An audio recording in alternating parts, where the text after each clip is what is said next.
Kaisar secara pribadi membakar hutannya, namun di tengah reruntuhan yang berasap dia melamar sang penyihir. Aku sangat mencintaimu sampai-sampai aku ingin menghancurkanmu. Menatap wajah ini yang tumpang tindih dengan bocah pirang kesepian dari ingatannya, Ariel akhirnya mengerti bahwa invasi mengerikan ini berasal dari obsesi yang membentang selama 15 tahun. Apa yang terjadi? Apa yang sebenarnya baru saja terjadi? Pikiran Ariel menjadi kacau balau. Padahal hari itu dimulai dengan damai seperti biasanya. Sekarang dia hanya bisa menyeret tubuhnya yang terluka ke depan. Berlari mati-matian demi nyawanya. Semua yang ada di sekelilingnya hancur tak bisa dikenali lagi. Apa sihirnya memang sekuat itu? Sebuah suara yang terdengar khawatir tiba-tiba memanggil menanyakan apakah dia baik-baik saja. Dia mendongak dan melihat penyihir yang telah menyerang hutannya. Ekspresinya penuh percaya diri dan angkuh auranya yang superior seolah menunjukkan dia terlahir untuk menguasai orang lain. Ariel tidak mengerti mengapa orang sepertinya mau menyerang hutannya. Dan yang lebih membingungkan adalah lamaran pernikahannya yang mendadak. Sang kaisar mulai menceritakan sebuah dongeng kuno tentang hutan duri timur. Dalam cerita itu seorang penyihir yang tertidur. Selama 1000 tahun ditemukan oleh seorang pangeran berambut emas. Namun pangeran itu terlalu muda jadi sang penyihir mengambil alih tanggung jawab untuk merawatnya. Tapi ketika pangeran berusia 15 tahun, sang penyihir kembali tertidur panjang dan sang pangeran tidak pernah menyerah untuk mencarinya. Pangeran itu menjadi kaisar dan menguasai sihir yang dahsyat. Dia menerobos rintangan yang tak terhitung jumlahnya dan akhirnya sampai di kastil tempat sang penyihir tertidur. Kebahagiaan bertemu kembali setelah 10 tahun membuatnya menjadi gila. Dia membakar hutan dan menghancurkan rumah sang penyihir, lalu dengan cara itulah dia melamar sang penyihir. Cerita itu berakhir dengan mereka hidup bahagia selamanya. Ariel merasa anehnya familiar dengan cerita ini. Sang kaisar mengungkapkan cintanya dengan penuh gairah dan obsesi. Dia mengaku bahwa cintanya begitu kuat sampai ingin menghancurkannya. Ariel mencoba mencari titik tengah dalam emosi yang ekstrem ini. Sang kaisar menuntutnya untuk memilih dengan jelas antara kehancuran dan cinta. Ariel pun buru-buru memilih jalan cinta. Sang kaisar dengan puas menyatakan bahwa mereka telah mencapai akhir yang bahagia, namun Ariel terus-menerus mempertanyakan detail yang terlewat. Sang kaisar tampak sedikit kaget dengan kegigihannya. Dia dengan lembut menyarankan agar mereka menciptakan kisah mereka sendiri bersama-sama. Ariel mulai menelusuri kembali akar permasalahannya. Dia mencoba mengurai belitan emosi yang rumit ini. Ingatannya perlahan-lahan menjadi tajam. Semuanya dimulai 15 tahun yang lalu. Saat itu dia sedang tertidur lelap di tengah hutan. Di tengah kabut, dia melihat sosok berambut emas perlahan mendekat. Dia muncul di hadapannya bagaikan malaikat yang turun dari surga. Kata-kata pertamanya secara mengejutkan adalah keterkejutannya melihat dia masih hidup. Pangeran muda itu sedang mempertimbangkan cara-cara ekstrem. Untuk membangunkannya, hati Ariel dipenuhi rasa kaget dan bingung. Dia pun buru-buru menjelaskan bahaya dari tindakan tersebut. Dia mencoba membuat bocah gila ini meletakkan pisau di tangannya. Sekarang dia akhirnya mengerti bahwa semua kekacauan ini dimulai tepat pada saat bocah pirang itu menerobos masuk ke hutannya. Roda takdir telah mulai berputar sejak saat itu. Di hutan monster timur yang dipenuhi duri dan para treant, waktu berjalan dengan sangat lambat. Ariel Skade, Putri Arendelle, dan penyihir agung telah hidup sendirian di hutan ini selama bertahun-tahun di dekat segel hutan. Dia berulang kali jatuh tertidur, kadang selama setahun, kadang selama 1 abad. Dia hanya akan terbangun saat segel hutan melemah. Tapi periode terjaganya tidak pernah berlangsung lama. Setelah bangun dari tidur, panjangnya dia harus memeriksa lingkaran sihir. Selain terhubung dengan dunia luar, dia juga harus memeriksa portal yang tersegel di dalam hutan untuk mencegah penyusupan antar dimensi. Setelah itu, dia menghabiskan waktunya untuk belajar sihir, mencoba membuat kemajuan selama jam-jam terbatasnya saat dia terjaga. Tiba-tiba seorang anak laki-laki di luar berteriak menyuruhnya membuka pintu. Ariel memutuskan untuk mengabaikan suara itu, tapi suara gebrakan keras saat pintunya dihancurkan membuatnya tidak bisa lagi berpura-pura tidak mendengar. Anak itu tersenyum karena akhirnya mendapat tanggapan. Melihat pintunya yang hancur lebur, raungan murka Ariel menggema di seluruh hutan. Kejadian ini membawanya kembali ke pertemuan pertamanya dengan bocah itu. Saat itu, si bocah sedang mengamati tempat tinggalnya dengan penuh rasa ingin tahu. Ariel memperingatkannya kalau ini bukan taman bermain. Dia menuntut untuk tahu siapa anak itu dan bagaimana caranya dia masuk ke dalam hutan. Bocah itu menjawab dengan ajaran ibunya, jangan bicara pada orang asing. Ariel membalas bertanya apakah menggorok leher orang asing.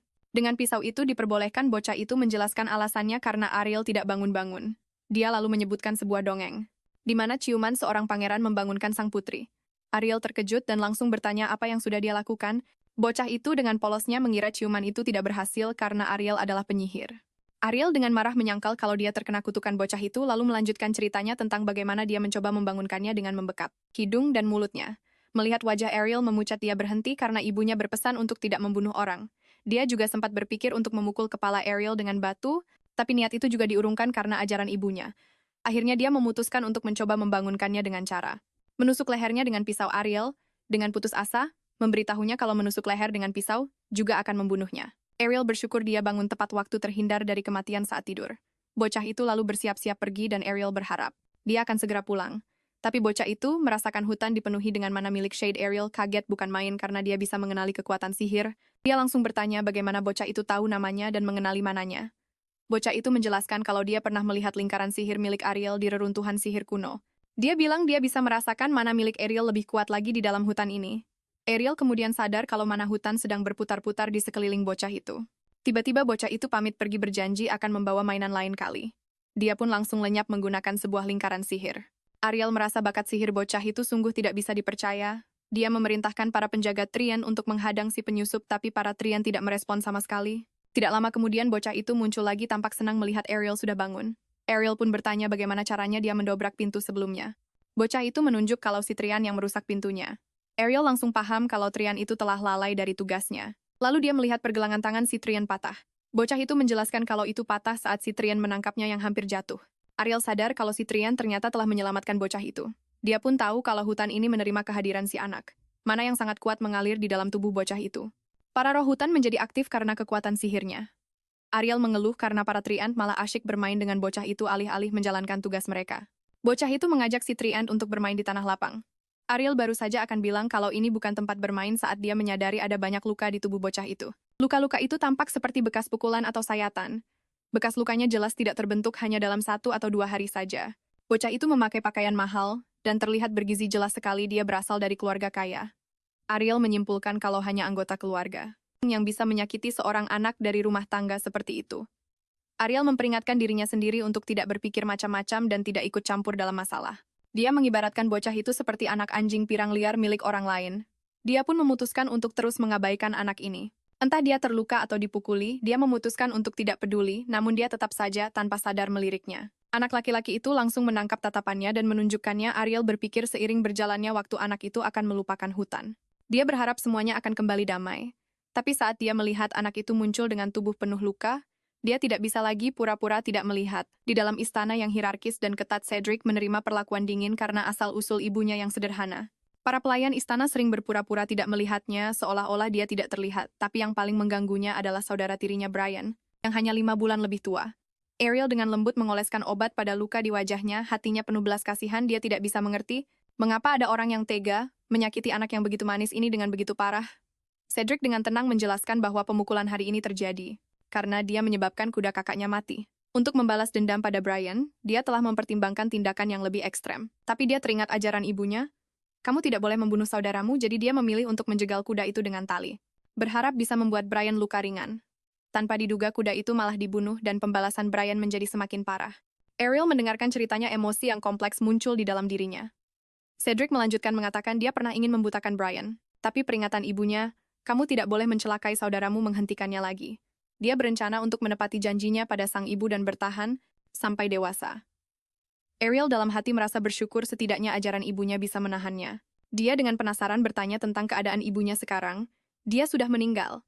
Jawaban Cedric singkat dan berat, kata-kata terakhir ibunya menjadi pedoman hidup yang masih dia ikuti. Ariel menaruh rasa hormat yang mendalam pada ibu yang belum pernah ditemuinya ini. Dia memberikan sepotong permen pada Cedric, mencoba mengalihkan topik yang berat. Cedric teringat kejadian pagi ini ketika Brian mendatanginya dengan marah. Brian memakinya dengan keras, menuduhnya telah membunuh kuda kesayangannya. Cedric menanggapi dengan tenang, nadanya mengandung provokasi halus. Brian menjadi sangat marah dan mulai memukulinya, sementara para pelayan di sekitarnya tidak berani ikut campur. Dia mendengar staf istana berbisik, menggosipkan tentang asal-usulnya. Dia bilang dia hanya pernah melihat kaisar beberapa kali saja, seolah-olah dia nyaris tidak ada. Setelah melampiaskan amarahnya, Brian pergi dengan penuh kemenangan. Luka-luka di tubuh Cedric sangat mengerikan untuk dilihat, namun dia hanya diam-diam menjilat darah dari bibirnya. Ekspresinya sulit dibaca. Ariel akhirnya mengerti kehidupan seperti apa yang dia jalani di istana. Dia bertanya apakah ada yang mengurus kebutuhan sehari-harinya. Cedric menyebutkan bahwa seorang pelayan menyiapkan kebutuhan dasarnya, lalu seperti anak anjing yang mengharapkan hadiah, dia bertanya apakah ada permen lagi. Ariel memperhatikannya memilih permen, hatinya dipenuhi rasa iba. Dia membayangkan sosok kesepian anak ini di istana yang megah. Mungkin kesepian inilah yang mendorongnya untuk datang ke hutan lagi dan lagi.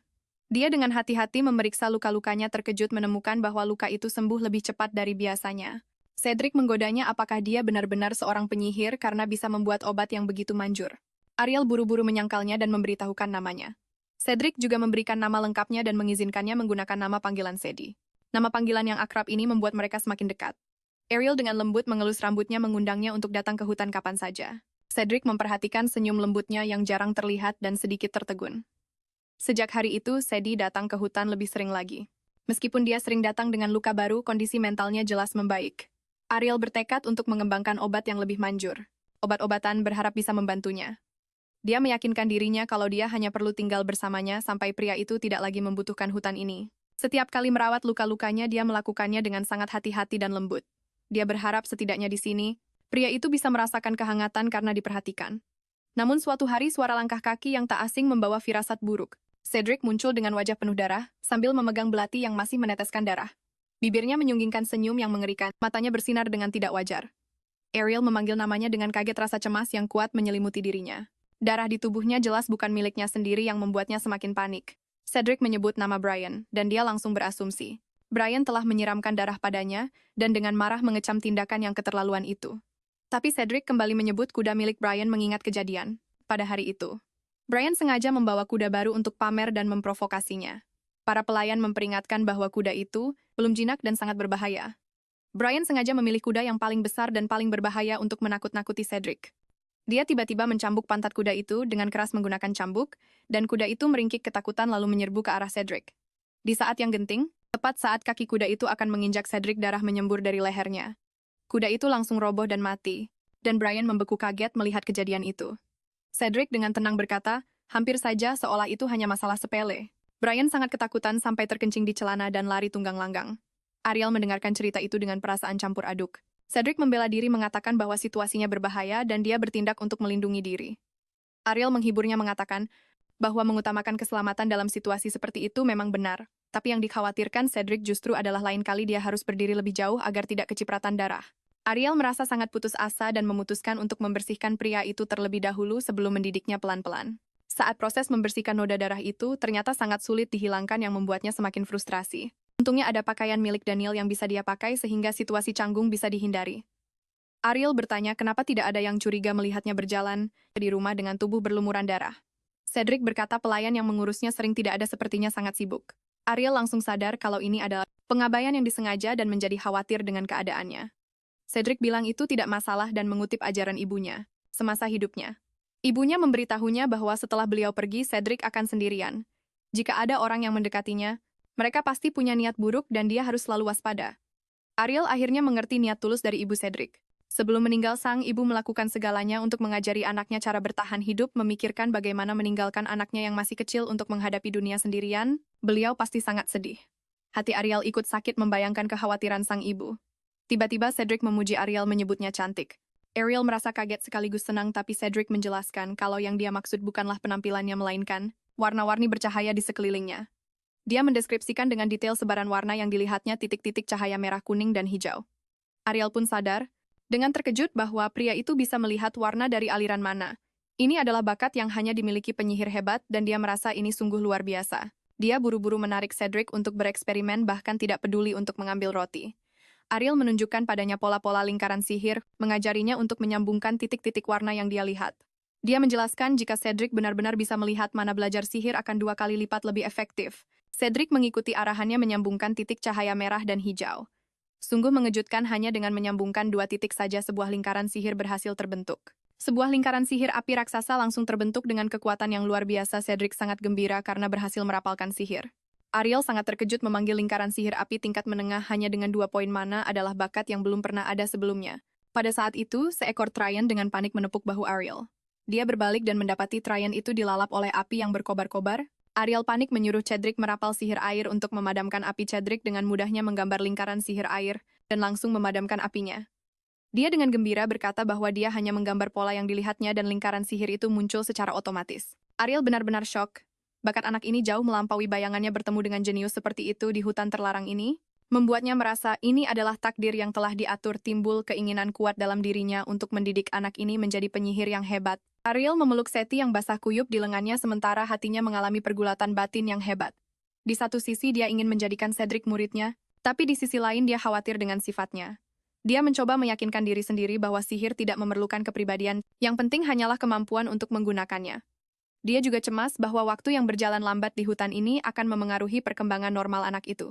Tetapi karena rambut Cedric berwarna pirang dan bukan hitam, dia pikir itu tidak akan menjadi masalah.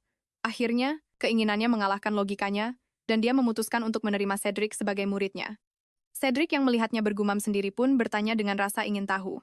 Maka Ariel dengan penuh semangat mengajaknya belajar sihir, bahkan menggodanya dengan mengatakan kamu bisa menyiksa Brian kalau belajar sihir.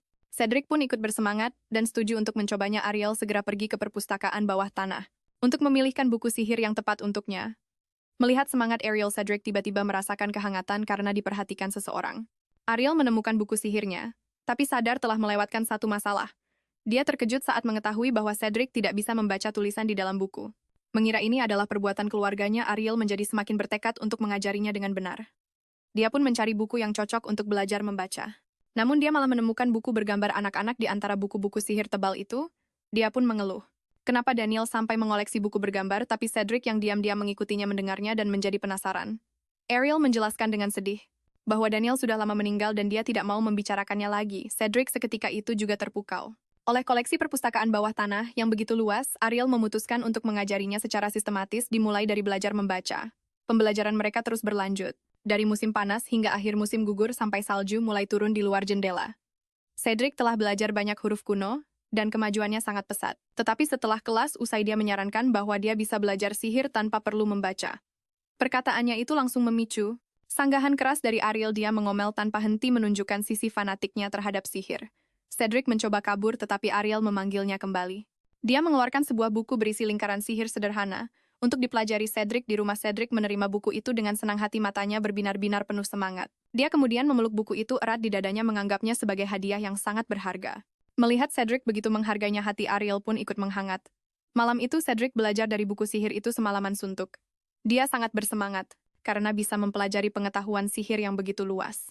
Sementara itu, tulisan kuno Arundel di dalam buku itu membuat dirinya semakin penasaran dengan asal-usul Ariel. Wanita yang tampak biasa ini ternyata menyimpan banyak sekali misteri. Dengan hasrat untuk mengungkapnya, dia memeluk buku berharga itu dan tertidur pulas. Namun larut malam, sesosok bayangan hitam menyelinap masuk ke kamarnya dan mencuri benda kesayangannya itu. Bangun di pagi hari dan mendapati bukunya hilang, kepanikan dan amarah membuncah dalam diri Cedric. Dia bergegas keluar untuk mencari pelayan itu, hanya untuk menyaksikan adegan yang paling tidak ingin dia lihat.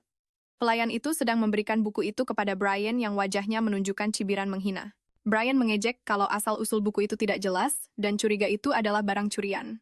Cedric menatap mereka dengan dingin, niat membunuh terlihat jelas di matanya. Brian mundur ketakutan dan lari terbirit-birit. Si pelayan melihat gelagat yang tidak baik juga mencoba kabur, tapi dihentikan oleh teriakan Cedric. Seorang pria, pirang, datang menghampiri keributan itu menanyakan apa yang terjadi. Cedric dengan dingin menuduh, pelayan itu mencuri properti kerajaan. Pria itu menyarankan agar si pelayan dihukum kurungan atau potong gaji, tapi Cedric bersikeras mengikuti hukum kekaisaran kuno, menuntut kedua tangannya dipotong. Dia menatap tajam pria itu, menuntut agar hukuman segera dijalankan, dan suasana pun menjadi tegang. Ketakutan pelayan itu mengaku bahwa Brian yang menghasutnya mencoba untuk cuci tangan.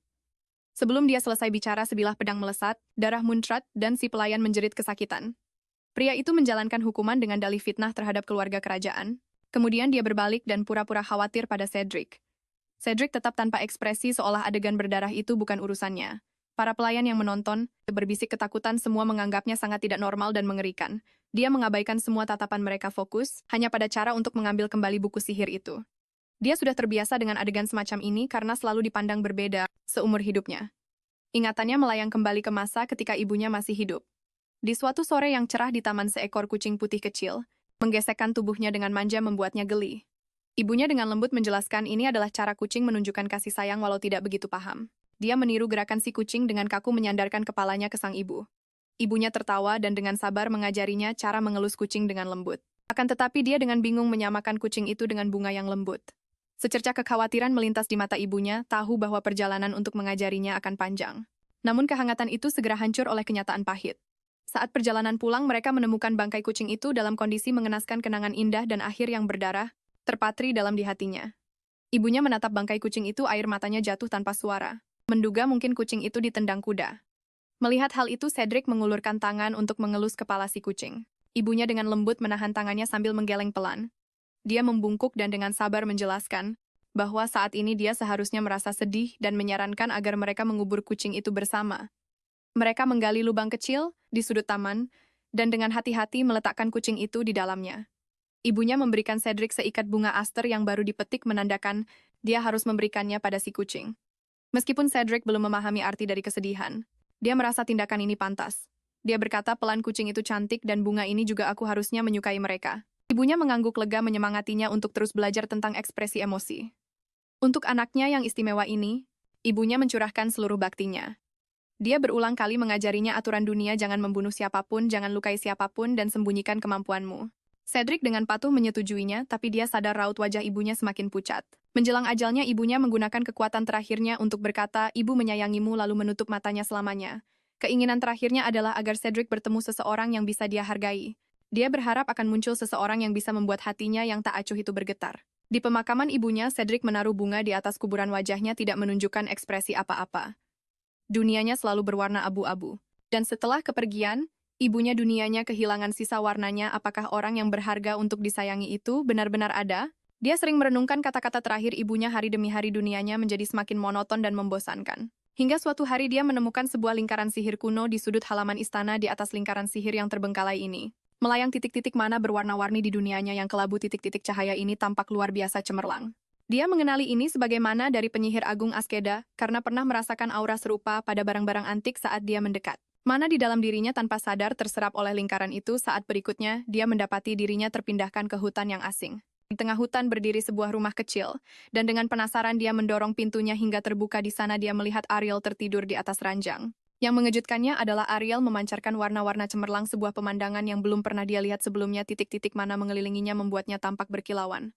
Dia sangat terpesona oleh pemandangan indah ini, sangat ingin melihatnya. Terbangun dia menunggu di samping tempat tidur hingga gelap. Tapi Ariel tak kunjung bangun sejenak, dia berpikir untuk menggunakan batu untuk membangunkannya tapi teringat ajaran ibunya. Dia mengurungkan niatnya. Keesokan harinya dia kembali ke hutan melalui lingkaran sihir itu lagi. Cedric merasa aneh sekaligus penasaran. Di hutan beku kali ini dia dengan lembut mencolek para Tryent yang menyamar sebagai pohon mencoba berkomunikasi dengan mereka para Tryent itu. Tetap diam, tetapi getaran halus mengungkapkan identitas asli mereka.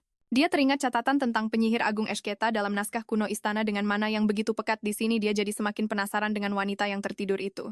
Tiba-tiba dongeng yang diceritakan ibunya di masa kecil muncul di benaknya. Hutan Duri Putri Tidur Pangeran Pemberani, betapa miripnya plot cerita itu. Dia dengan bersemangat berlari kembali ke pondok memutuskan untuk mencoba metode dari dongeng berdiri di depan tempat tidur.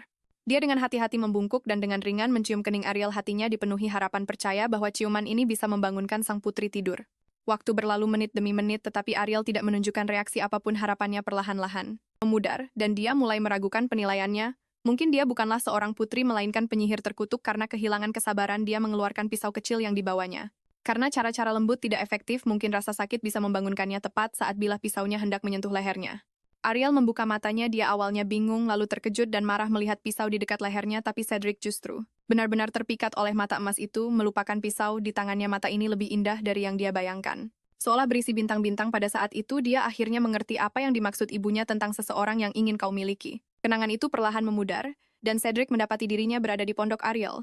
Dia bertanya tentang cara menghilangkan noda darah, dan Ariel bergegas untuk memeriksanya. Mengetahui bahwa Brian mencuri bukunya, dia menjadi sangat marah. Untuk menghibur Cedric, dia memutuskan untuk memberinya buku yang lebih baik lagi. Tapi Cedric menggelengkan kepalanya karena buku itu memiliki makna khusus. Baginya itu adalah hadiah pertama dalam hidupnya yang benar-benar menjadi miliknya. Dia dengan tenang menceritakan bagaimana dia menangani pelayan itu. Reaksi Ariel mengejutkannya, dia justru menunjukkan persetujuan. Dia dengan lembut mengelus rambutnya membenarkan pendekatannya yang mata. Dibalas mata ini adalah pertama kalinya seseorang membenarkan tindakannya. Bukannya menunjukkan rasa takut atau kecaman, melihatnya berbalik untuk mencari penghilang noda. Kehangatan muncul di hatinya. Sejak saat itu dia diam-diam memutuskan tidak akan pernah membiarkan siapapun merebut Ariel miliknya. Sementara itu diskusi di istana. Suasana di menara sihir semakin memanas, para penyihir saling mengoper kitab kuno misterius itu, dan semuanya menunjukkan ekspresi kaget. Mereka berspekulasi tentang asal-usul buku itu, tapi tidak ada yang masuk akal. Sementara itu, Ansel Price berdiri diam di sudut.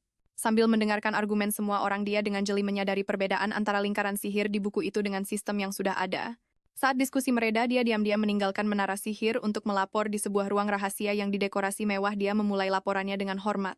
Buku sihir itu terawat dengan sempurna, sama sekali tidak seperti artefak berusia 1000 tahun. Sesosok bayangan bergerak sedikit memberikan instruksi baru. Dia diperintahkan untuk mengawasi Pangeran Cedric secara ketat dan mencari tahu sumber asli buku itu. Ansel menunduk sebagai tanda setuju, matanya berkilat penuh pertimbangan. Cedric berjalan sendirian di taman istana dan langsung merasakan ada gerakan di belakangnya. Dia pun berbalik dan melihat sekilas dua orang yang bergegas sembunyi di semak-semak. Para penguntit itu mengira persembunyian mereka bagus, tanpa sadar mereka sudah ketahuan saat salah satunya mengintip untuk memeriksa. Dia kaget mendapati Cedric berjongkok tepat di depan mereka, menatap tajam keduanya kabur dengan panik meninggalkan Cedric yang terlihat kesal. Dia mengenali mereka sebagai penyihir dari menara sihir dan meremehkan pengawasan mereka yang payah. Memikirkan bagaimana hadiah dari Ariel menyebabkan keributan besar, dia hanya merasa jengkel sekarang, bahkan untuk pergi ke hutan saja dia harus ekstra hati-hati agar keberadaannya tidak terbongkar. Tiba-tiba dia merasakan kehadiran lain, tetapi saat berbalik tidak ada siapa-siapa.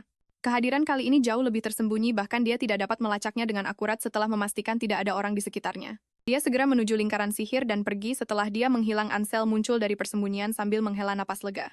Dia dengan cermat mengamati lingkaran teleportasi kuno yang masih berfungsi ini tenggelam dalam pikirannya. Sementara itu, begitu Cedric sampai di hutan, dia segera menemui Ariel untuk menjelaskan situasinya. Dia mengeluh kalau para penguntitnya payah, sama sekali tidak punya kemampuan sembunyi-sembunyi. Mendengar hal ini, Ariel terdiam dan berpikir. Menyadari keseriusan masalahnya, dia pun langsung memutuskan untuk mengajarinya sihir penghapus jejak untuk berjaga-jaga. Cedric dengan semangat mencobanya dan langsung menguasai teknik itu. Melihatnya bermain-main di hutan tanpa terlihat, Ariel tidak bisa menahan senyumnya. Untuk memastikan keamanannya, dia memberinya lebih banyak buku sihir untuk keadaan darurat. Sejak saat itu, pelajaran mereka di hutan punya konten baru. Di musim gugur, mereka menggunakan sihir untuk memainkan musik dan menari mengikuti alunan melodi. Di musim dingin, mereka duduk di rumah yang penuh dengan jeruk menonton salju dan mengobrol. Di musim semi, mereka menanam tanaman sihir dan memanen buah-buahan warna-warni. Di musim panas, mereka memanggil hujan sejuk untuk mengusir panas. Hutan pun dengan lembut menerima pengunjung kecil yang sering datang ini. Suatu larut malam, Ariel mendapati Triance masih menunggu kedatangan Cedric. Dia dengan lembut menasihati Triance untuk tidak terlalu menaruh perasaan karena umur manusia itu singkat baginya. Hubungan ini hanyalah momen sesaat dalam hidupnya yang panjang.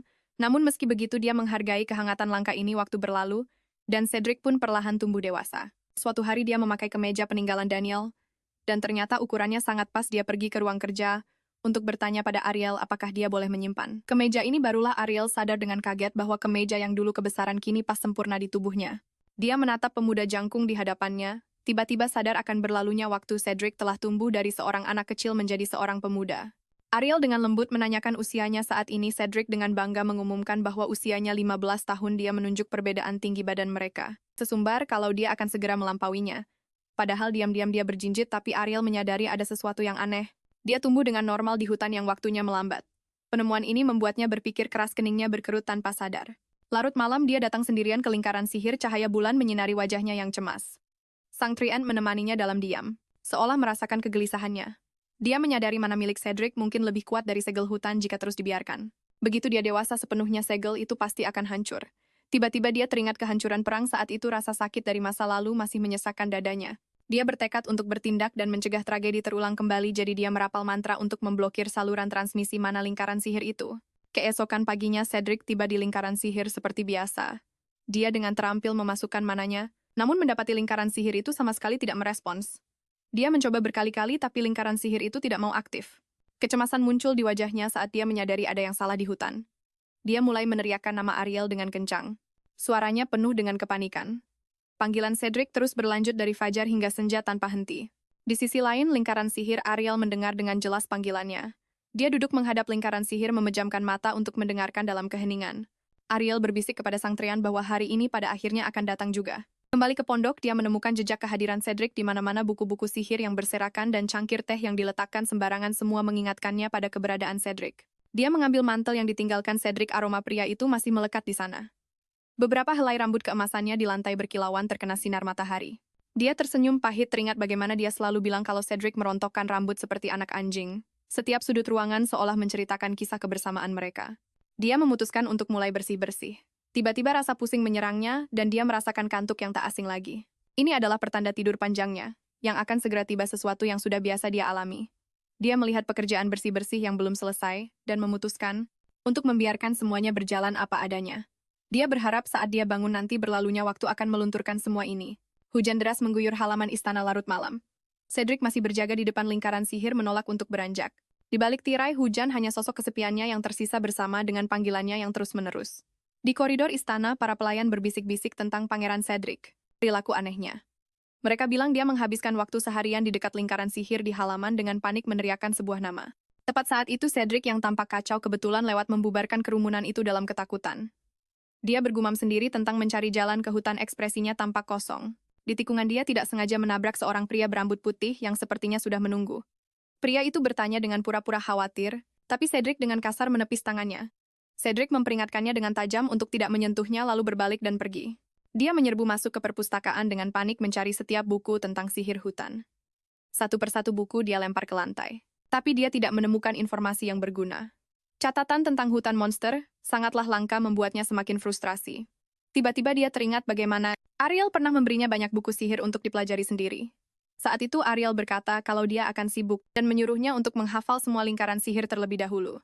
Kalau dipikir-pikir lagi itu mungkin adalah rencana yang sudah disiapkannya dari awal. Dia sadar kalau lingkaran sihir itu sengaja diblokir oleh Ariel.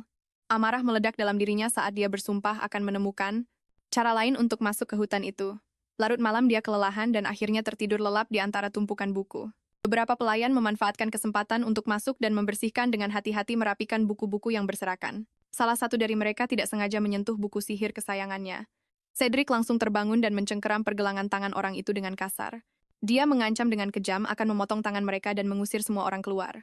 Di perpustakaan yang kosong, dia memeluk erat buku sihir itu. Aroma Ariel masih tertinggal di buku itu membuatnya merasa terikat sekaligus tersiksa. Dia dengan sedih bertanya pada Ariel mengapa wanita itu meninggalkan dan mengkhianatinya. Dalam amarahnya sebuah pikiran kelam muncul di hatinya. Dia akan memenjarakan pengkhianat ini di sebuah ruangan yang hanya bisa dia masuki dan tinggalkan untuk selamanya. Tapi sesaat kemudian dia merasa menyesal dan malu atas pikirannya. Dia kembali lagi ke lingkaran sihir dan mendapati pria berambut putih itu sudah menunggu cukup lama. Pria itu bisa melihat dilema yang dihadapinya untuk mencapai hutan monster. Dia mengisyaratkan bahwa dia tahu jalur lingkaran sihir telah diblokir. Cedric dengan panik bertanya apakah ada cara lain untuk masuk ke hutan. Pria berambut putih itu perlahan mengungkapkan satu-satunya metode mengerahkan pasukan besar untuk menaklukkan para monster. Cedric bertanya dengan sinis dari mana dia bisa mendapatkan pasukan. Pria itu menjawab dengan penuh arti dia hanya perlu menjadi kaisar. Sejak kematian putra, mahkota kekuasaan istana terpecah menjadi 3 faksi besar. Pangeran kedua telah mendapatkan dukungan penuh dari Ordo Ksatria dan menjadi yang paling dekat dengan tahta. Pangeran ketiga mendapat dukungan dari ibunya yang terlahir sebagai orang suci, sehingga mendapatkan pengakuan dari kuil. Di belakang pangeran keempat ada para pemimpin bangsawan dan serikat pedagang terbesar kekaisaran. Mendengar tentang persaingan memperebutkan tahta Cedric tidak bisa menahan tawa sinis. Dia mengingatkan pria itu bahwa dia hanyalah seorang putra tidak sah, tanpa modal untuk bersaing. Tapi Ansel menunjukkan bahwa sihir kuno yang dia kuasai adalah kekuatan yang sesungguhnya. Fondasi kekaisaran terletak pada sihir dan rekayasa Magitek dan mereka mengendalikan kekuatan ini. Ansel berjanji akan mendedikasikan kekuatan ini untuknya. Hanya dengan satu syarat, dia berharap Cedric akan mengizinkan mereka melakukan perjalanan bersama ke hutan misterius itu. Kebenaran yang telah mereka kejar selama berabad-abad dan rahasia perang kuno ada di sana. Ansel secara resmi memperkenalkan dirinya dan mengulurkan tangannya sebagai undangan. Cedric terdiam sejenak, lalu akhirnya menyambut tangan itu. Ansel dengan sungguh-sungguh berjanji untuk melindungi Cedric sampai akhir dan membersihkan jalan di depannya. Mereka mulai bertindak pertama-tama mengamankan dukungan dari para penyihir dan sarjana Magitek, kemudian mendapatkan kesetiaan Ordo Ksatria menyingkirkan musuh politik selangkah demi selangkah hingga akhirnya membuat para bangsawan tunduk dan membantunya naik tahta. Setelah penobatannya, semua persiapan selesai. Akhirnya hari pertemuan kembali tiba, dan Cedric mengumumkan keberangkatan mereka segera ke hutan. Sementara itu Ariel terbangun dari tidur panjangnya, mendorong pintu hingga terbuka rumah itu bersih tanpa noda semua jejak terhapus oleh waktu. Dia memeriksa segelnya dan menemukan lingkaran sihir itu masih dalam keadaan terblokir. Sang Trian muncul dengan cemas tetapi dia berkata hatinya tidak lagi sakit. Hutan telah kembali ke ketenangannya semula tanpa ada lagi suara yang memanggilnya. Dia teringat pada murid berambut pirang itu, yang lincah seperti anak anjing, dan berharap dia hidup bahagia. Tepat saat dia berpikir semuanya telah kembali damai bayangan-bayangan raksasa turun ke atas hutan, badai meteor tiba-tiba datang berjatuhan di sekelilingnya. Dia menyadari dengan kaget bahwa seseorang sedang merapalkan sihir tingkat tinggi untuk menyerang hutan. Para Traian dengan cepat bergabung menjadi naga pohon mencoba untuk menghalangi para penyerbu. Ariel mencoba mengulur waktu untuk melarikan diri tetapi sudah terlambat. Cedric dengan dingin memanggil badai petir sebuah sambaran berwarna ungu. Menyambar langsung Ariel terhempas ke tanah berjuang untuk melarikan diri. Di tengah kekacauan itu sesosok bayangan berdiri di hadapannya. Dari atas dia mendongak melihat penyihir itu menyerang hutan. Hatinya dipenuhi kebingungan dia tidak mengerti kenapa penguasa tertinggi ini menyerang rumahnya. Cedric berjongkok dan dengan lembut mengangkat wajahnya. Bahkan sebelum Ariel sempat mengenalinya dia mengucapkan lamaran pernikahannya. Ariel tertegun tak bisa berkata-kata oleh tindakannya yang tiba-tiba pikirannya benar-benar kacau. Pertama badai meteor, lalu serangan petir, dan sekarang lamaran pernikahan. Logika ini benar-benar membuatnya bingung. Dia berjuang untuk menjernihkan pikirannya mencoba untuk memastikan identitas dan tujuan orang asing ini, namun rambut emas yang berkilauan dan mata biru tua itu terasa sangat familiar. Jika anak itu tumbuh sedikit lebih tinggi lebih dewasa, sebuah hipotesis luar biasa terbentuk di benaknya. Cedric dengan lembut berbicara tentang kerinduan selama 10 tahun, suaranya membawa emosi yang terpendam saat dia mengaku bahwa dia menghancurkan hutan itu demi menemuinya dan menyajikannya sebagai hadiah pernikahan. Penjelasan ini membuat Ariel semakin bingung. Lalu dia menanyakan kondisi lingkaran sihir itu. Detik berikutnya dia tiba-tiba mengangkat Ariel tinggi-tinggi ke udara sambil tertawa. Dia bilang ini adalah keinginan yang dia pendam selama 10 tahun. Ariel meronta dan menuntut untuk diturunkan tapi merasakan kekuatannya yang begitu berbeda dari sebelumnya. Setelah menurunkannya, dia meraih tangannya dan berjalan menuju lingkaran sihir. Baru saat itulah dia benar-benar merasakan perubahan yang dibawa oleh 10 tahun. Pemuda lugu yang dulu naif itu telah tumbuh menjadi pria dewasa. Pada saat ini, Cedric menemukan bahan isolasi yang menghalangi saluran mana dan langsung mengerti segalanya. Dia menendang bahan isolasi itu dan secara sepihak mengaktifkan kembali lingkaran sihir. Dia menegaskan bahwa sekarang setelah dia menemukannya, dia pasti akan membawanya pergi. Ariel memperhatikan senyumnya, yang tidak sampai ke matanya dan merasakan hawa dingin. Di belakangnya memikirkan kemampuan hutan untuk memperbaiki diri, dia mulai ragu apakah harus pergi. Ini adalah pertama kalinya sejak perang kuno dia mempertimbangkan untuk melangkah keluar dari hutan ini. Pada saat itu Cedric memerintahkan pasukan satria untuk mengawal mereka melewati lingkaran sihir sementara yang lain membereskan kekacauan. Dia mendengar para ksatria memanggilnya. Yang mulia. Ariel benar-benar terkejut. Dalam sekejap mata mereka telah melewati lingkaran sihir dan kembali ke istana. Para pelayan berbaris dengan hormat untuk menyambut mereka menunjukkan statusnya yang agung. Dia akhirnya memastikan bahwa pria itu memang telah menjadi kaisar kekaisaran. Dia menjelaskan dengan santai bahwa menjadi kaisar hanyalah demi mendapatkan kekuatan untuk bisa memasuki hutan. Ariel mengingat situasinya yang dulu di dalam keluarga membuatnya semakin tidak percaya. Dia menuntut untuk tahu bagaimana dia berubah dari seorang pangeran yang dirundung menjadi kaisar tertinggi. Dia hanya berkata dengan lembut bahwa kisah panjang ini bisa diceritakan perlahan, lagi pula mereka punya banyak waktu di depan mereka. Dia membawanya menyusuri koridor istana memperkenalkan apa yang akan menjadi rumah baru mereka. Ariel mengulangi kata-katanya dengan bingung, tidak mengerti makna tersembunyi di baliknya. Dia mengakui dengan jujur bahwa menjadi kaisar hanya untuknya karena itu satu-satunya cara untuk memasuki hutan. Ariel dengan marah membalas bahwa membakar hutan tidak ada hubungannya dengan berbuat baik untuknya. Dia pun memanfaatkan kesempatan itu untuk melamarnya menjadi permaisuri. Lamaran mendadak ini mengejutkan Ariel dan para pelayan di sekitarnya. Dia menganggap wajar bahwa karena hutan sudah hancur, Ariel tidak punya tempat untuk pergi. Ariel merasa sangat tidak berdaya. Siapa coba yang membuat seseorang kehilangan rumah sebelum melamarnya? Dia membawanya ke sebuah ruangan yang ditata dengan sangat rapi. Sebelum Ariel sempat bereaksi, pintunya sudah terkunci. Baru saat itulah dia menyadari. Dia telah dipenjara di kamar merah ini. Melihat sekeliling dari tempat tidur hingga tirai semuanya berwarna merah darah. Lingkungan yang menyesakan itu membuatnya curiga bahwa ini adalah balas dendamnya. Dia ambruk kelelahan di atas tempat tidur mengingat setiap momen yang mereka habiskan bersama. Dia tidak sanggup lagi mengerti kenapa kebaikannya di masa lalu justru membuatnya dipenjara saat ini. Dia teringat peringatan untuk tidak melindungi monster berambut hitam itu dan tersenyum pahit. Ternyata intinya bukan soal warna rambut tapi tentang jangan mudah memberikan hati pada orang lain. Dengan penyesalan ini dia perlahan jatuh tertidur dengan gelisah. Dalam mimpinya dia kembali sekali lagi ke medan perang yang penuh dengan mayat. Dia mati-matian mencari orang yang selamat tapi hanya menemukan arwah-arwah tak terhitung jumlahnya. Para arwah menuduhnya berbuat salah, suara mereka penuh dengan dendam. Tepat saat dia putus asa, dia menemukan sesosok orang yang sekarat. Dia bergegas maju dan memeluk erat pria bernama Daniel itu. Rasa sakit karena kehilangan segalanya membuatnya menangis terseduh-seduh dalam mimpinya. Ketika dia tersentak bangun, dia menyadari dirinya benar-benar menangis sebelum akhirnya pulih dari mimpi buruk itu. Dia mendengar suara seorang pria bertanya. Cedric tiba-tiba muncul di samping tempat tidur menuntut untuk tahu siapa itu Daniel. Dia mundur ketakutan, hampir jatuh dari tempat tidur. Untungnya Cedric bergerak cepat dan menariknya ke dalam pelukannya. Jarak mereka langsung mendekat dan dia merasakan sifat posesif Cedric yang menyesakkan.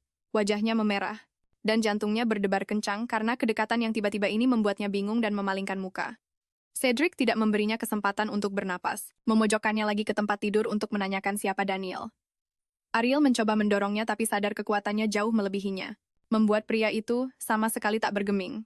Detak jantungnya terus bertambah cepat, tapi tiba-tiba Cedric melepaskannya, membiarkannya jatuh kembali ke tempat tidur. Suasana intim itu membuatnya sangat gugup, berbagai kemungkinan terlintas di benaknya.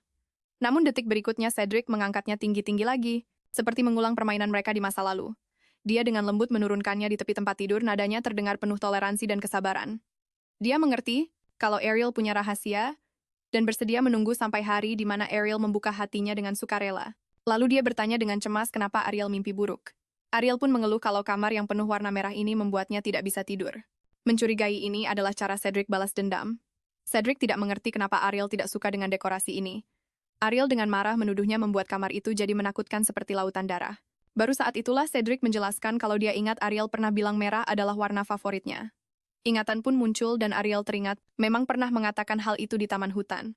Perasaan sederhana ini membuatnya merasa sedikit hangat, tapi melihat ekspresi sombong Cedric dia langsung sadar kembali. Dia dengan tegas menuntut agar semua dekorasi merah segera diganti untuk mengembalikan tatanan kamar yang normal. Cedric langsung setuju untuk mengganti dekorasinya, tapi dia mengalihkan pembicaraan saat Ariel meminta kunci pintu dilepas. Dia dengan lihai mengganti topik mengelus kepalanya dengan lembut dan menyuruhnya mandi dan ganti baju dulu. Ariel mengeluh, kalau Cedric jadi sombong sekarang karena sudah lebih tinggi sambil mengikuti arahan pelayan ke kamar mandi. Baru setelah masuk ke kamar mandi dia baru sadar dengan kaget kalau dia ditipu lagi oleh Cedric membuatnya lupa menuntut untuk kembali ke hutan. Mendengar teriakannya dari kamar mandi Cedric yang ada di luar pintu tidak bisa menahan senyum kemenangan. Dia bergumam pada dirinya sendiri, kalau Ariel masih sangat mudah dikelabui lupa tujuan awalnya begitu perhatiannya teralihkan. Pada saat yang sama dia memerintahkan Ansel untuk segera mengganti dekorasi kamar. Di luar kamar mandi seorang pelayan berambut pirang menunjukkan penghinaan terhadap identitas dan status Ariel. Seorang pelayan lain yang berambut abu-abu dengan tegas memperingatkannya untuk menjaga ucapannya dan tidak mencari masalah. Pelayan pirang itu tetap saja tidak terima. Mempertanyakan kualifikasi Ariel untuk bersaing dengan para wanita bangsawan demi posisi permaisuri.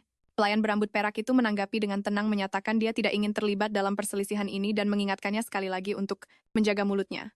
Setelah mandi, Ariel merasa segar dan akhirnya bisa berpikir jernih tentang situasinya saat ini. Pada saat itu juga dia menemukan dekorasi kamarnya telah diubah dengan sempurna dengan aksen elemen merah yang sangat pas. Cedric duduk di dekatnya, tatapannya terus-menerus mengikuti setiap gerakannya. Melihat perubahannya, Ariel tidak bisa menahan diri untuk tidak bernostalgia tentang betapa menggemaskannya Cedric saat masih kecil. Namun Cedric salah paham akan maksudnya, mengira Ariel hanya menyukainya saat masih kecil. Dia percaya karena dia sudah dewasa itulah alasan Ariel meninggalkannya di luar hutan. Saat dia berbicara air matanya benar-benar menetes ekspresinya tampak menyedihkan dan penuh duka. Ariel tahu ini hanyalah akal-akalannya tetapi dia tetap tidak bisa menahan diri untuk luluh. Melihat air mata di wajah tampannya Ariel hampir saja mengulurkan tangan untuk menenangkannya. Tepat saat dia ragu, Cedric tiba-tiba berkata dengan nada mengancam bahwa dia akan melenyapkan semua anak-anak. Ariel sontak terkejut, tak bisa berkata-kata mendengar ide ekstrem Cedric untuk memusnahkan semua anak-anak. Dia buru-buru memohon padanya untuk tidak menyakiti anak-anak, tak berdosa berjanji dengan sungguh-sungguh bahwa dia tidak akan pernah meninggalkannya lagi.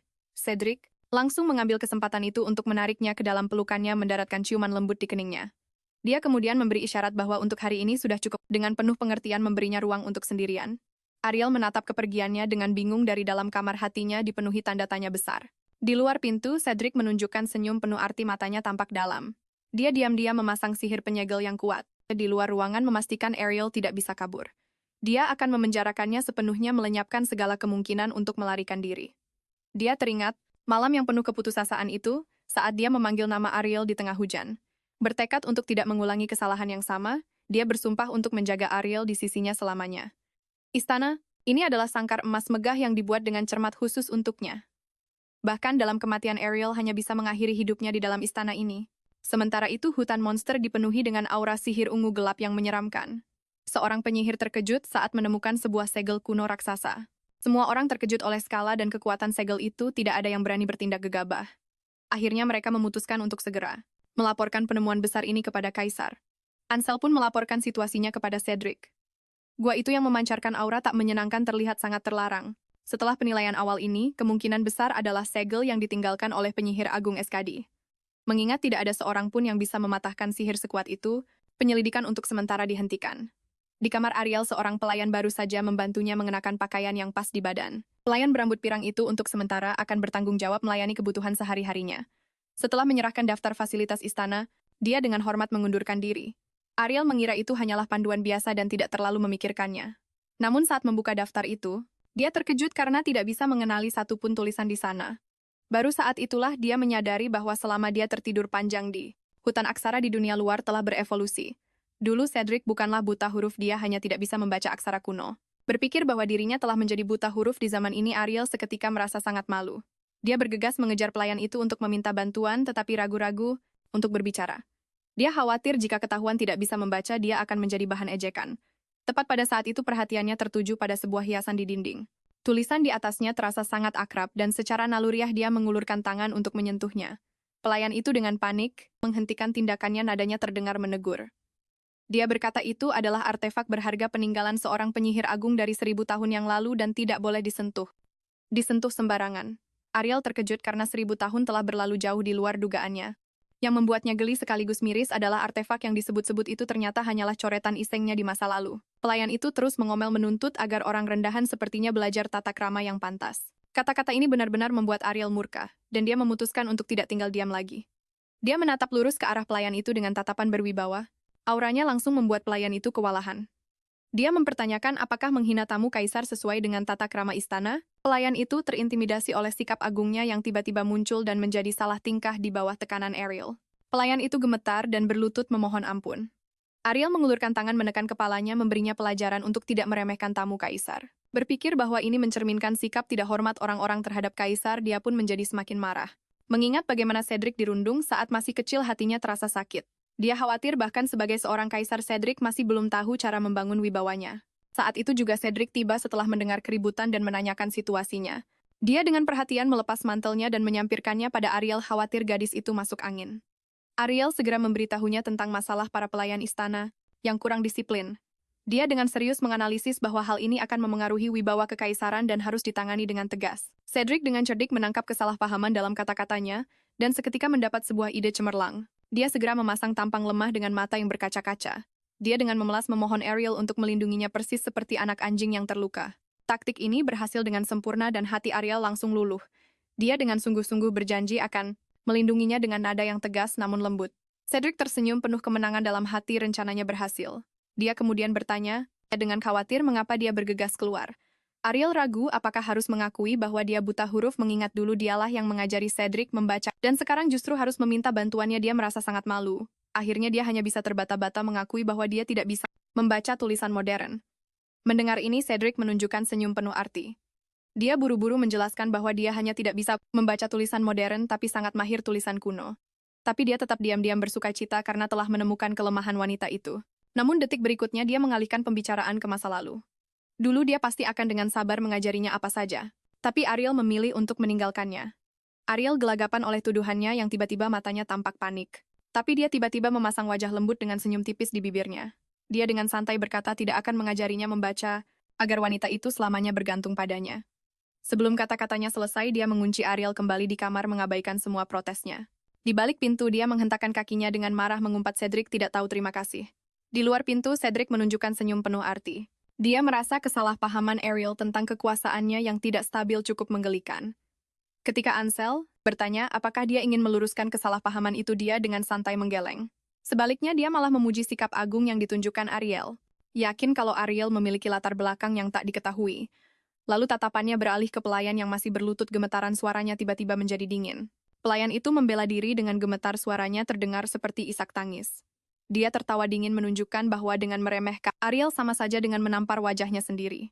Dengan satu isyarat ringan, para penjaga segera maju untuk menyeret pelayan itu, pergi diiringi teriakan memohon dari si pelayan. Mohon ampun bergema di sepanjang koridor, lalu memudar di kejauhan.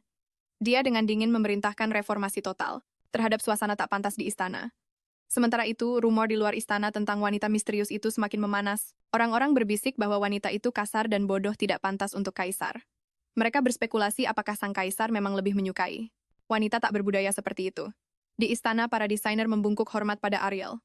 Mereka menyatakan akan merancang khusus gaun istana paling modis untuknya. Ariel bingung dengan keributan ini, wajahnya penuh kebingungan. Cedric menjelaskan dengan lembut bahwa dia butuh pakaian yang pantas di istana. Para desainer menyodorkan katalog tebal, memintanya memilih gaya yang disukai bahkan sebelum dia sempat bicara. Cedric langsung menyela mengatakan merah adalah warna favoritnya.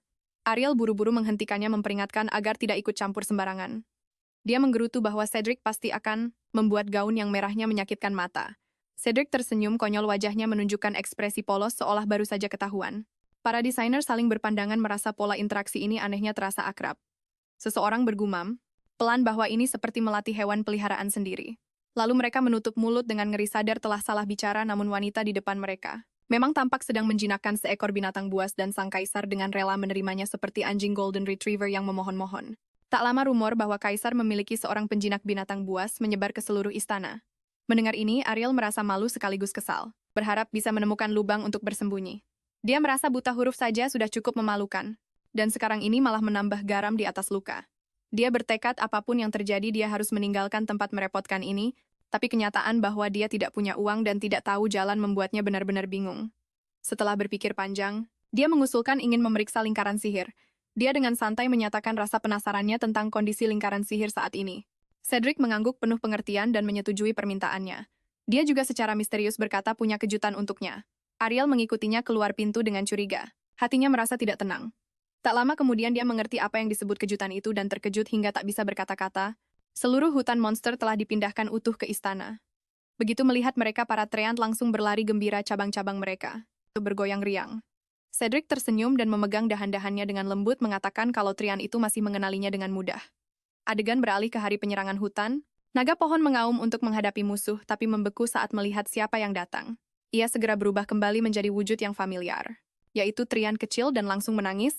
Ia dengan antusias melompat ke pelukannya, memeluk erat dan menolak untuk melepaskannya. Ariel tidak bisa menahan diri untuk tidak bergumam pelan bahwa Cedric jelas-jelas menghancurkan hutan dengan meteor.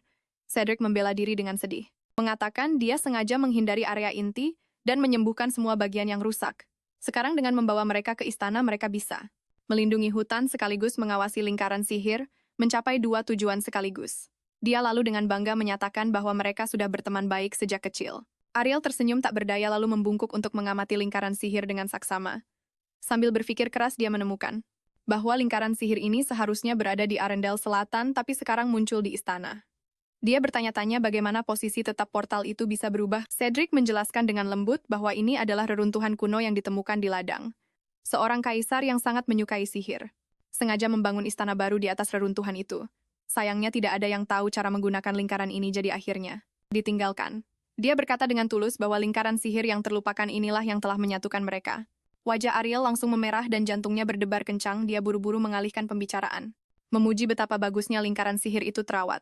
Setelah diperhatikan lebih dekat, dia ingat sihir pengawet di situ bukan buatannya. Olehnya, ini adalah karya penyihir agung Arsenar. Dia merasa sedikit menyesal karena tidak bertanya padanya bagaimana cara menciptakan sihir yang bisa bertahan selama 1000 tahun. Cedric dengan tidak senang mengalihkan topik, menyebutkan banyak hal aneh tentang hutan itu. Dia bilang pondok itu selalu bersih tanpa noda. Seolah-olah waktu telah berhenti, dan setelah bertahun-tahun penampilannya tidak berubah sama sekali, masih sama seperti dalam ingatannya. Berbicara tentang ini, Cedric tidak bisa menahan rasa penyesalannya karena dia telah tumbuh dan menua. Ariel dengan rasa bersalah mengalihkan pandangannya. Tidak berani menatap matanya, tapi Cedric terus menganalisis, mengatakan bahwa hutan itu tidak hanya berisi mana SKD tapi juga ada jejak penyihir agung lainnya, yaitu mana Arsenor. Tiba-tiba dia mendekat ke telinga Ariel berbisik pelan. Dia mengaku sudah lama curiga bahwa Ariel mungkin adalah SKD itu sendiri. Setelah melakukan banyak penelitian, dia juga menemukan bahwa Daniel kemungkinan besar adalah Arsenor. Jantung Ariel berdebar kencang, tidak menyangka tebakannya begitu akurat. Dia memaksa dirinya untuk tetap tenang, berencana untuk terus berpura-pura bodoh untuk lolos dari situasi ini, tapi tiba-tiba Cedric bilang dia dengar mereka berdua pernah jadi sepasang kekasih. Ariel langsung membalas dengan bersemangat. Dengan tegas menyangkal rumor konyol itu, karena faktanya Daniel adalah kakaknya sendiri. Larut malam sang orang suci berdoa. Dalam diam di depan lilin yang berkelip. Di tengah cahaya lilin yang bergoyang, tiba-tiba dia membuka matanya lebar-lebar. Ramalan ilahi mengatakan istana diselimuti aura yang tidak menyenangkan. Keesokan harinya sang orang suci mendengar para pelayan bergosip diam-diam tentang wanita yang dibawa kaisar. Mereka pikir pembicaraan tentang penjinakan itu konyol.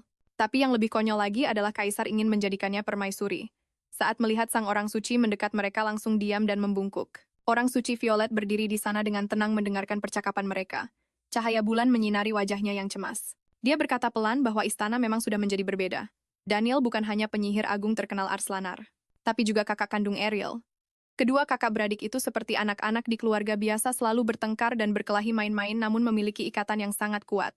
Satu-satunya perbedaan adalah keduanya memiliki bakat sihir yang luar biasa, membuat kompetisi mereka menjadi sangat spektakuler. Dia teringat bagaimana setiap duel sihir dengan Daniel pada akhirnya akan berubah menjadi perkelahian kekanak-kanakan. Dia ingat kalau dirinya selalu suka melakukan tubrukan seluruh badan. Sementara Daniel akan selalu menghindar sambil melindungi kepalanya. Selama perkelahian mereka akan selalu mengeluh tentang satu sama lain yang menargetkan titik-titik vital. Setiap kali keadaan menjadi tidak terkendali, kakak perempuan tertua mereka, sang putri mahkota, selalu muncul tepat waktu untuk menghentikan mereka. Kakak mereka akan selalu bertanya pada mereka dengan jengkel namun juga geli. Mengapa para penyihir bersikeras untuk bertarung dengan tangan kosong? Mereka akan selalu memohon ampun bersamaan namun tidak pernah mengubah kecintaan mereka pada permainan kasar. Mengingat kenangan ini, Ariel menunjukkan senyum nostalgia. Melihat ekspresinya, Cedric mendesaknya tentang hubungannya dengan Arsenor. Dengan nada yang penuh kecemburuan. Ariel menghindari pertanyaan itu dengan gugup menyuruhnya untuk menelitinya sendiri. Tidak mau melanjutkan percakapan ini, Ariel lari kembali ke kamarnya, pikirannya berkecamuk saat menyadari Cedric sudah menebak kebenarannya. Memikirkan bagaimana dia telah hidup selama lebih dari 1000 tahun, dia benar-benar tidak mau mengakui fakta ini. Dia mondar-mandir di kamarnya dan akhirnya memutuskan untuk meninggalkan istana dan kembali ke hutan. Meskipun dia tahu Cedric tidak akan melepaskannya dengan mudah, dia tetap memutuskan untuk mencoba berbicara dengannya. Dengan lembut mendorong pintu hingga terbuka, dia terkejut mendapati Cedric telah menunggunya di luar selama ini. Dia berkata dengan lembut bahwa dia telah menunggu keputusannya dengan mata yang penuh harap. Mengumpulkan segenap keberaniannya, wanita itu meminta untuk kembali ke hutan sambil berjanji kalau dia tidak akan menyegel lingkaran sihir itu lagi. Setelah hening sesaat, pria itu mengingatkannya bahwa pondok di hutan itu sudah tidak ada lagi. Wanita itu langsung menuntut untuk tahu alasannya. Dia syok dan tidak habis pikir bagaimana mungkin sebuah rumah yang dilindungi sihir pemulihan bisa lenyap begitu saja. Sambil tersenyum, pria itu berkata bahwa untuk sepenuhnya mencegah rumah itu memulihkan dirinya sendiri, dia telah menghancurkan setiap papannya hingga menjadi molekul. Melihat ekspresi syok di wajah wanita itu, dia dengan cepat menambahkan bahwa dia sudah membawa semua barang-barangnya kembali ke istana. Saat itulah wanita itu tiba-tiba sadar bahwa semua orang yang sibuk di istana ternyata sedang memindahkan barang-barangnya. Tepat pada saat itu, sebuah buku catatan tua jatuh dari tumpukan barang yang dibawa. Dia mengenalinya dengan perasaan ngeri, itu adalah buku hariannya saat masih muda. Dengan panik, dia menyuruh pria itu untuk mengambilnya. Para penyihir dengan heboh menemukan bahwa mereka ternyata bisa membaca tulisan di dalam buku kuno itu. Mereka langsung berdiskusi dengan semangat, percaya kalau ini adalah sebuah dokumen penting untuk mempelajari hubungan antara dua penyihir agung, sambil melihat buku harian itu dioper-oper. Kesana kemari oleh semua orang membuatnya merasa sangat malu. Para penyihir itu berdebat panas tentang nama Arsinoe yang sering muncul di buku itu. Seseorang bahkan berspekulasi kalau sebuah kata yang sering muncul di buku itu mungkin adalah panggilan sayang kuno untuk kekasih.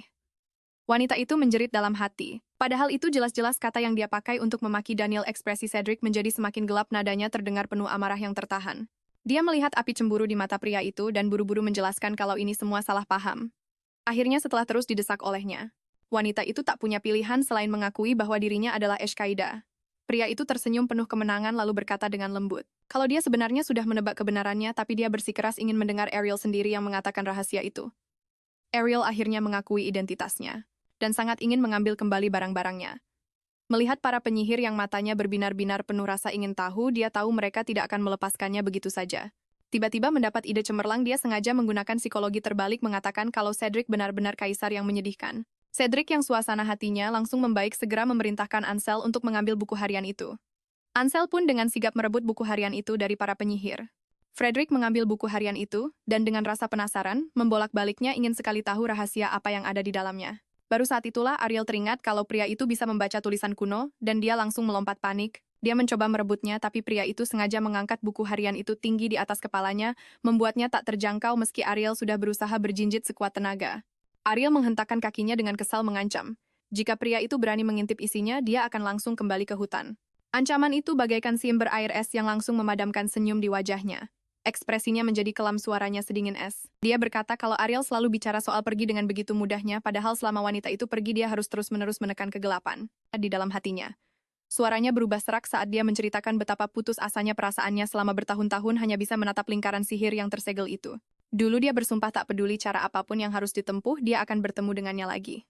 Pria itu mengulurkan tangan dan menyentuh leher Ariel dengan lembut, berkata dengan suara rendah bahwa dia dulu hanya ingin melenyapkan wanita itu dari dunia ini, berpikir jika dia tidak bisa memilikinya lebih baik menghancurkannya saja sekalian, agar dia tidak perlu menderita lagi. Tapi setelah dipikir-pikir dia tetap tidak tega membiarkannya benar-benar menghilang. Akhirnya dia memutuskan untuk mengurungnya di sisinya selamanya supaya mata wanita itu hanya tertuju padanya. Setelah mengatakan itu, dia tiba-tiba tersenyum lagi meminta sebuah hadiah, seperti anak kecil yang merengek minta permen. Wanita itu bergumam dengan keringat dingin mengatakan kalau itu benar-benar cuma buku harian biasa. Dia mengedipkan mata menjadi semakin tertarik dan membuat gerakan untuk membuka buku harian itu. Dia dengan panik melompat-lompat di tempat, menyuruhnya untuk cepat membakar buku harian itu. Dia dengan riang menjentikkan jarinya dan buku harian itu seketika berubah menjadi abu dan api. Kemudian dia terus-menerus bertanya tentang hubungannya dengan Arsenor, nadanya penuh dengan kecemburuan. Ariel akhirnya mengaku bahwa Daniel sebenarnya adalah kakaknya sendiri. Matanya langsung berbinar, sudut bibirnya terangkat tanpa sadar. Dia dengan jujur mengakui bahwa jika mereka adalah sepasang kekasih, dia akan tega menggali kuburan dan menodai mayat. Untungnya karena itu hanya kakaknya dia tidak akan mempermasalahkannya. Dia kemudian dengan penasaran bertanya mengapa dia menyembunyikan identitasnya sebagai penyihir agung. Dia menjelaskan dengan pasrah bahwa dia tidak ingin orang lain tahu usianya sudah lebih dari 1.000 tahun, tetapi pria itu bingung. Menunjukkan bahwa sihir yang dia tinggalkan masih bermanfaat bagi semua orang bahkan sampai sekarang. Bukankah seharusnya dia merasa bangga? Sebagai penyihir agung mengapa tidak memberitahu semua orang? Dia tersenyum pahit dan menggelengkan kepalanya mengatakan buku-buku sejarah tidak pernah mencatat kesalahan besar yang dia buat. Dia masih membawa rahasia yang terpendam selama 1.000 tahun. Dialah yang bertanggung jawab atas kehancuran dunia dan kematian banyak orang. 1.000 tahun yang lalu dunia dilanda perang dengan asap dan bau kematian yang menyebar kemana-mana. Kekaisaran Keswin menyatakan akan menghakimi Arendelle karena bersekutu dengan iblis. Suara mereka menggema di seluruh medan perang. Republik Clady mengumumkan aliansinya dengan Keswin untuk bersama-sama memerangi kerajaan sihir Arendelle. Ariel masih merasa sulit percaya bahwa mereka akan melancarkan perang gila seperti itu. Dua kekuatan besar itu membentuk aliansi, mencoba untuk mengalahkan kerajaan sihir Arendelle dengan keunggulan jumlah. Para penganut fanatik itu dibutakan oleh dewa-dewa yang mereka sebut melupakan satu fakta penting. Mereka mengabaikan bahwa Arendelle adalah negara yang didirikan oleh para penyihir yang memiliki kekuatan sihir yang dahsyat. Kerajaan segera mengeluarkan panggilan darurat kepada semua penyihir bersiap untuk berperang. Dengan demikian, banyak penyihir bergegas ke medan perang tanpa ragu-ragu. Dia dan Daniel sebagai keluarga kerajaan Arendelle dan penyihir terkuat dengan tegas bergabung dalam perang. Mereka melepaskan sihir yang jauh melampaui kemampuan biasa menghancurkan musuh kerajaan satu persatu. Namun, perang menyebar tak terkendali meningkat dengan kejam dan semakin menjadi-jadi seiring berjalannya waktu. Perang ini pada akhirnya menyebabkan kehancuran dunia. Kekaisaran Republik dan bahkan kerajaan mereka sendiri semuanya musnah menjadi abu. Ariel menatap kehancuran di mana-mana air mata mengaburkan pandangannya. Dia jatuh berlutut dengan lemas, merasa seolah-olah pisau menusuk jantungnya. Semuanya telah lenyap, tidak ada yang tersisa. Orang tuanya, saudara perempuannya, dan kakak laki-lakinya yang tercinta, semuanya tewas dalam bencana itu. Penyesalan membanjiri hatinya seperti air pasang. Seharusnya dia tidak membiarkan mereka pergi ke medan perang. Dia berteriak putus asa menyalahkan dirinya sendiri atas segalanya. Baru setelah air matanya mengering dia menyadari adanya portal yang menyeramkan di medan perang. Setelah kehilangan segalanya, dia akhirnya menyadari bahwa perang ini menyembunyikan sebuah konspirasi dari dimensi lain. Dia mengerti bahwa dewa yang disembah Keswin sebenarnya adalah makhluk dari dimensi lain dan portal yang dia buka sendiri, yang memberi mereka kesempatan untuk mengganggu dunia ini. Amarah membara di dalam hatinya, dan dia bersumpah untuk menghentikan semua ini. Dia tidak hanya akan menutup portal itu, tetapi dia akan memutuskan sepenuhnya hubungan antar dimensi. Dia menggunakan setiap tetes mana terakhirnya dan akhirnya menyegel portal itu sepenuhnya pada saat dia menyelesaikan penyegelan itu. Dia roboh karena kelelahan tak mampu berdiri lagi. Dengan begitu dia memutuskan hubungan antar dimensi. Setelah menghabiskan seluruh mananya, dia bertahan hidup sendirian di hutan dengan susah payah. Tahun-tahun yang panjang yang dihabiskannya di hutan adalah hukumannya untuk dirinya sendiri. Dia harus mencegah entitas dari dimensi lain menginjakan kaki di tanah ini lagi. Tapi sekarang dia hanya bisa memberitahu Cedric hal yang paling penting, bahwa kehancuran dunia adalah kesalahannya. Dialah biang keladinya, jadi dia harus kembali ke hutan untuk menghabiskan sisa hidupnya dalam pertobatan, mencari pengampunan dan berdoa untuk kedamaian dunia. Cedric mendengarkan pengakuannya tentang kehancuran dunia dan tampak berpikir. Dia yang tadinya berencana untuk tidak meninggalkan istana untuk sementara waktu tiba-tiba berubah pikiran. Dia memanggil Ansel dan memerintahkan persiapan segera untuk meninggalkan istana. Kemudian dia mengulurkan tangannya pada Ariel, ingin menunjukkan padanya dunia yang dia yakini telah hancur. Kereta kuda perlahan menuju keluar istana. Begitu mereka keluar dari gerbang istana, Ariel terpana oleh pemandangan di hadapannya. Jalanannya mulus dan lebar, bangunan-bangunannya kokoh dan indah, kemakmuran terlihat di mana-mana. Jalanan ramai dengan orang-orang begitu hidup dan penuh semangat. Bukan hanya di satu area, seluruh kota tertata dan terkelola dengan sangat baik. Baru sekarang dia sadar, dunia telah mengalami perubahan yang luar biasa. Saat dia masih tenggelam dalam kekaguman, kereta kuda berhenti di depan sebuah bangunan megah. Cedric dengan elegan mengulurkan tangannya mempersilakan Ariel turun dari kereta. Dia menatap gedung yang menjulang tinggi dan megah itu sambil menahan napas. Manajer dan para pelayan sudah berbaris di pintu masuk, sikap mereka sangat hormat. Dia menatap Cedric dengan bingung, tidak mengerti mengapa mereka datang ke sebuah hotel.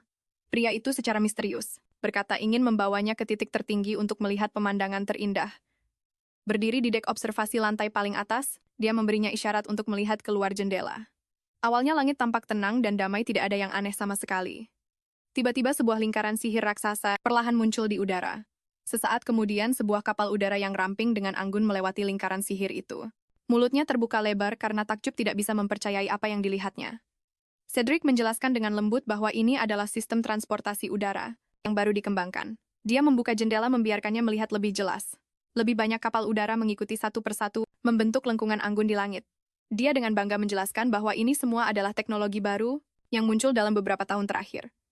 Dunia tidak hancur seperti yang dia kira, tetapi sebaliknya telah bangkit kembali dengan kehidupan baru. Lingkaran sihir terlihat di mana-mana terintegrasi sempurna dengan kehidupan sehari-hari masyarakat.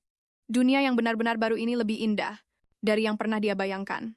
Dia bertanya dengan lembut, nama negara ini suaranya sedikit bergetar. Aliansi Manusia Ilmu Pengetahuan dan Teknologi Kekaisaran Arahabim, jawabnya.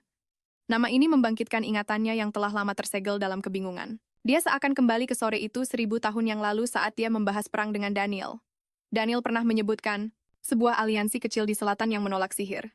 Dulu dia tidak menaruh harapan apapun pada mereka, hanya berharap perang cepat berakhir.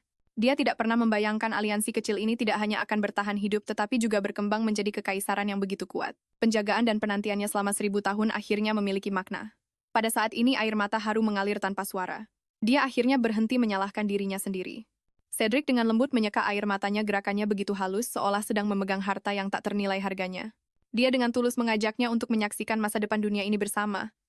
Lalu dia melamarnya lagi. Tatapannya yang penuh gairah dan tekad membuat jantung Ariel berdebar kencang, tapi akal sehatnya dengan cepat kembali mengingatkannya pada jurang waktu yang tak terjembatani di antara mereka. Dia dengan lembut menarik tangannya menolak lamarannya secara halus. Namun dia setuju untuk tinggal di istana untuk sementara waktu, untuk melihat dunia baru ini dengan benar. Beberapa hari kemudian Ariel duduk sendirian di kamarnya dengan linglung, merasa sangat bosan karena Cedric tidak ada. Dia bahkan tidak punya siapa-siapa untuk diajak bicara. Dia hanya bisa menghabiskan sepanjang hari di dekat jendela, memperhatikan orang yang sesekali lewat untuk menghilangkan kebosanannya. Tiba-tiba, seorang wanita berpakaian aneh menarik perhatiannya. Pakaiannya tidak seperti pakaian pelayan, maupun bangsawan manapun yang pernah dilihatnya. Wanita itu merasakan tatapannya dan dengan anggun berbalik untuk membungkuk padanya. Sinar matahari menerpa wajah wanita itu yang lembut dan tersenyum, membuatnya tampak sangat hangat dan menawan. Tanpa sadar Ariel balas tersenyum, kehangatan membanjiri hatinya. Pelayan Santa Violet memperhatikan arah Ariel, nadanya penuh dengan kekesalan. Dia memprotes atas nama Sang Santa, percaya bahwa pilihan kaisar benar-benar tidak bisa diterima. Sang Santa dengan lembut menghentikan keluhan pelayannya, mengingatkannya untuk berhati-hati dengan kata-katanya. Meskipun dia juga merasa tidak senang, dia tetap mempertahankan senyum yang pantas. Keduanya dengan cepat meninggalkan lokasi yang tidak menyenangkan ini. Saat malam tiba, kerumunan yang semakin ramai berkumpul di sebuah jalan di kota. Orang-orang menunjuk dan mendiskusikan pemandangan aneh di gang itu. Sambil berbicara di antara mereka sendiri, seseorang sudah melaporkan kasus ini, tetapi penyelidik belum juga tiba. Membuat kepanikan semua orang semakin menjadi. Pada saat ini kedatangan Sang Santa langsung menenangkan suasana.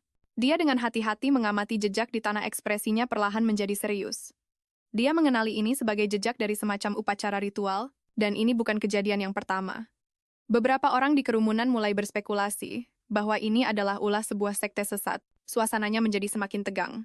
Sang Santa mengambil kesempatan untuk menyebutkan sebuah ramalan ilahi yang baru-baru ini diterima, mengisyaratkan bencana yang akan datang ke istana. Orang-orang segera menghubungkan ini dengan wanita misterius yang baru-baru ini dibawa oleh kaisar. Pelayan itu menyarankan untuk segera mengungkapkan kebenaran atas nama kuil, tetapi Sang Santa menghentikannya. Sang Santa berkata dengan penuh arti bahwa rumor membutuhkan waktu untuk berkembang agar mencapai efek maksimal. Dia berencana untuk menunggu dengan sabar sampai waktunya tepat sebelum menyerang dengan telak. Sementara itu, suasana di dalam kediaman Marchioness Kate dipenuhi amarah. Ibu Sang Santa, Sang Marchioness, sangat marah karena kaisar secara sepihak memutuskan pilihan permaisuri. Suaranya bergetar karena murka, menganggap ini tidak lain adalah sebuah penghinaan bagi kaum bangsawan. Seorang bawahan dengan wajah tersembunyi di bawah topi pada saat yang tepat mengusulkan sebuah rencana. Dia berencana untuk memanfaatkan fakta bahwa Ariel tidak bisa membaca untuk menciptakan masalah besar. Dia mengindikasikan bahwa dia sudah mengatur personel untuk menempatkan seseorang di dekat Ariel. Kembali ke istana, para pelayan sedang heboh membahas berita tentang pemilihan pelayan pribadi untuk tamu terhormat itu. Kompensasi yang besar membuat banyak orang bersemangat untuk melamar dengan diskusi yang terus ramai. Seorang wanita dengan rambut pink pendek menunjukkan senyum penuh arti. Dia mendekati Ansel secara proaktif, mengusulkan diri untuk menjadi pelayan khusus Ariel. Ansel membawanya ke hadapan Ariel, menjelaskan situasinya secara singkat. Ariel terkejut saat mengetahui bahwa wanita itu adalah keturunan campuran manusia dan peri. Setelah Ansel pergi, hanya mereka berdua yang tersisa di dalam ruangan. Tepat saat Ariel merasa haus, Rachel pada saat yang tepat menawarinya minuman. Sikap penuh perhatian ini malah membuat Ariel curiga. Dia tidak ingat menunjukkan tanda-tanda haus yang membuatnya curiga kalau pelayan itu telah mengawasinya selama ini. Keesokan harinya saat sinar mentari pagi menembus Gordon, Ariel perlahan bangun. Begitu membuka mata, dia melihat Rachel berdiri tanpa suara di samping tempat tidurnya. Dia terlonyak ketakutan berpikir dalam hati kalau pelayan itu pasti sudah berjaga semalaman. Setiap kali dia berbalik dia